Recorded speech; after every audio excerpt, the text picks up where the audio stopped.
Bonjour, bienvenue sur Sudokanar.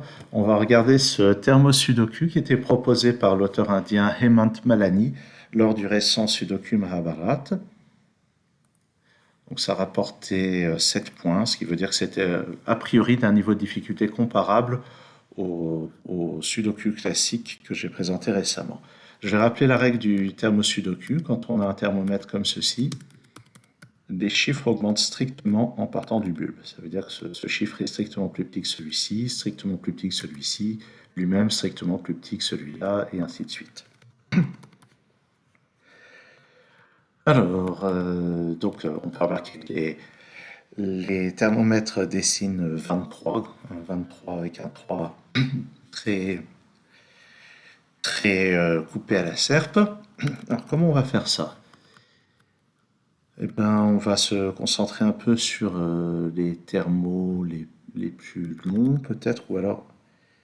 Non, je remarque une chose sur cette ligne. On sait que le 1 n'est pas par là. On sait que le 1 sur un thermomètre ne peut être que sur un bulbe. Ben, si on regarde bien, toutes ces cases-là, c'est pas des bulbes. Donc le 1 de la ligne est forcément là. Ensuite, est-ce qu'il y a quelque chose de similaire avec le 9? En quelque sorte, le 9 sur un thermomètre, il peut être que à une extrémité. Donc si on regarde bien sur cette ligne, le 9 ne peut être nulle part ici. Et puis, donc le 9 n'est pas là, il n'est pas là, par Sudoku il n'est pas là, donc j'ai le 9 ici. Donc en bas, le 9 n'est pas là, il peut être à cette extrémité du thermomètre, il peut être là. Sur cette ligne, à cause de ce 9, bon, en fait le 9 n'est nulle part ici.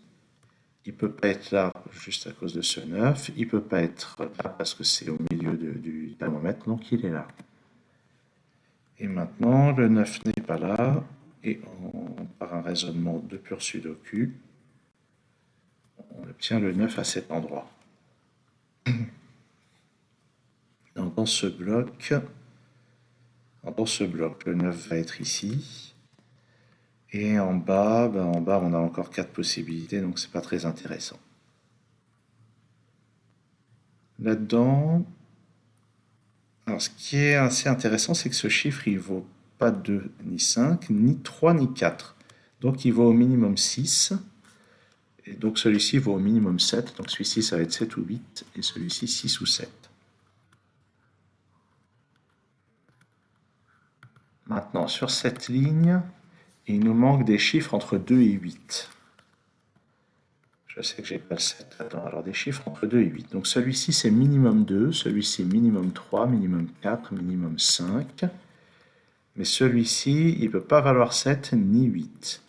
Donc celui-ci, c'est maximum 6. Donc lui, maximum 5, maximum 4, maximum 3. Donc là, il y a un seul degré de liberté. Ici, il y en a un aussi. Mais ça pourrait être n'importe lequel d'entre eux à part le 7. Donc on est sûr que le 7 est quelque part par là. Et il va y avoir un 7 quelque part par ici. Bon. Ah oui, et puis ça aussi. Ça, c'est plus petit que ça. Donc ça, c'est minimum 6. Mais ça ne vaut ni 7 ni 9. Donc c'est 6 ou 8.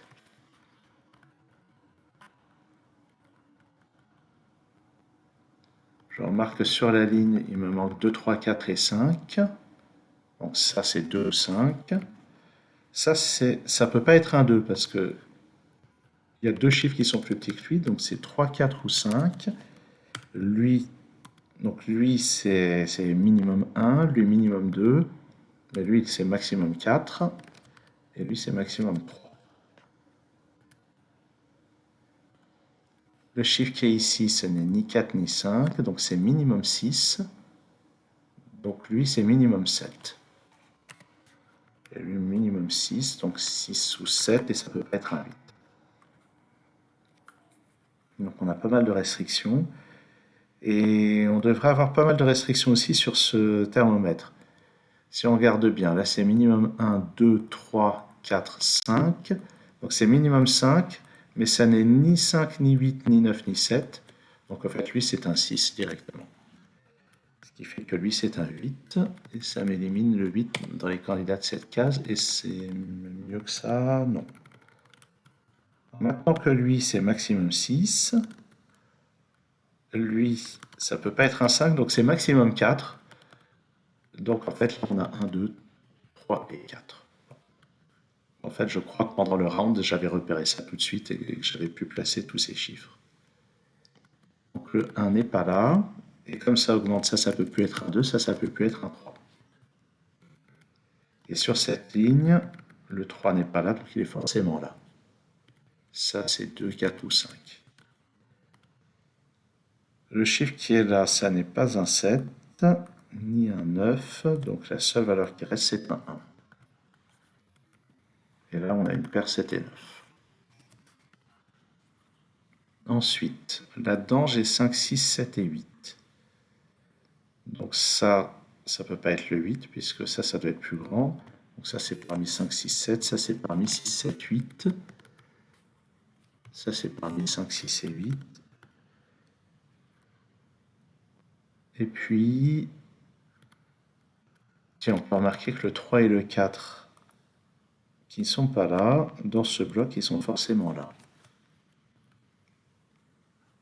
Le 3 qui est là, ça me donne ce 2. Dans la colonne, il manque 2, 4 et 5. J'ai un 4 ici, donc ça, c'est 2 ou 5. Bon, qu'est-ce qu'on peut faire d'autre? Donc, tout ça, c'est parmi 6, 7, 8, 9. Ça, avec le 7 qui est là, ça, c'est 6, 8 ou 9. On peut aussi remarquer qu'avec ce 7 et ce 7, il va y avoir un 7 dans une de ces deux cases. Je l'avais déjà mentionné plus tôt, ce qui fait que ça, c'est pas un 7, c'est un 9.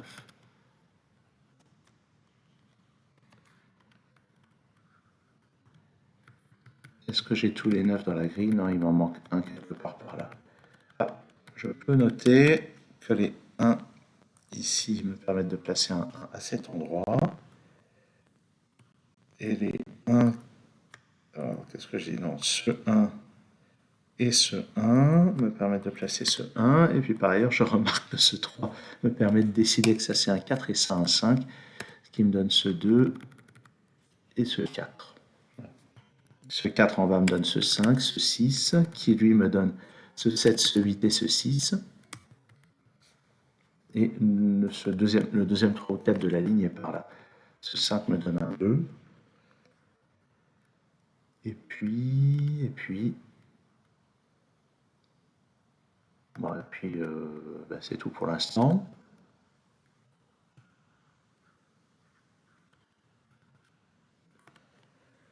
Où est-ce que je vais regarder? Là-dedans, j'ai besoin d'un 2, et avec ce 2 et ce 2, on voit qu'il n'y a que cette position. Ça, c'est un 6 et un 8. Le 6 et le 7 ici me disent que ça, c'est un 5. Ça, c'est parmi 6, 7 et 8. Ça doit être plus petit que 5, et on peut voir que ça n'est ni 1, ni 2, ni 3. Donc c'est un 4. Et ça me résout ceci. Dans la colonne, j'ai besoin de 5, 6 et 7.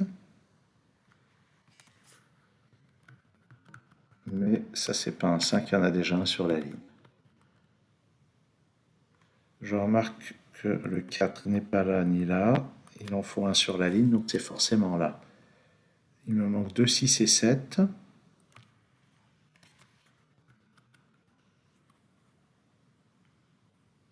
Là-dedans, il faut un 1. Et plus précisément, j'ai besoin d'un 1 et d'un 8 dans cette colonne.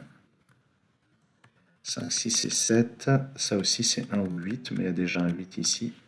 Donc ça fait 1, 8 et 1. Je peux aussi... Qu'est-ce que j'ai fait? Mais non, c'est pas 1 et 8 qui me manquaient ici. Je dis n'importe quoi, c'était 1 et 3. Donc ça, c'est un 3. Non. Non, dans la colonne, c'était vraiment 1 et 8. Donc ça, c'est le 1, ça, c'est le 8, et ça, c'est le 3. Oh là là. Alors maintenant, en concours, ça m'arrive de réussir à rattraper des choses comme ça, mais ça n'a pas toujours été le cas. Le 8 qui est là n'est pas là, donc ça, c'est un 2. Et le chiffre qui manque, c'est un 1. Ouf, je retombe vraiment sur mes pas, sur mes pattes, plutôt comme un chat. Avec les deux qui sont là, j'ai un 2 là. Ça, c'est 3 et 5. Donc 3 et 5 dans cette ordre. Ce sera pas ma meilleure vidéo, celle-là. Le 3 qui est là me permet de résoudre ça et ça. Dans la colonne, il me manque un 5. Et on va y arriver quand même. Dans cette colonne, il manque 6, 7 et 8. J'ai déjà un 6 et un 7 sur cette ligne. Donc ça, c'est 8. 6 ici, 8 là. Ça, c'est un 7. Ceci, ce n'est pas là. Ça va être un 3 à la place. Ça, c'est un 6. En haut, je récupère le 7, le 8, le 6, le 7, le 6. Ça, c'est aussi un 6. Et on va pouvoir bientôt conclure, j'espère, sur cette ligne. Il me manque un 2. En bas, c'est un 4 et un 9. J'ai déjà un 9 dans cette colonne. Un 4 plutôt dans cette colonne. Le 9 que je viens de poser me résout ce 7 et ce 9. Ça, c'est un 7 et un 8. J'ai un 8 ici. Le 7 me donne ce 5 et ce 7. Et on finit avec ce 5 et ce 3. Ouf, ça n'aura pas été une mince affaire. Dans mon souvenir, j'ai pas galéré comme ça quand je l'ai résolu, mais je devais être plus concentré. Et je devais être dans de meilleures dispositions que ce que je viens de vous proposer. Merci d'avoir suivi cette vidéo. À très bientôt sur Sudocanard.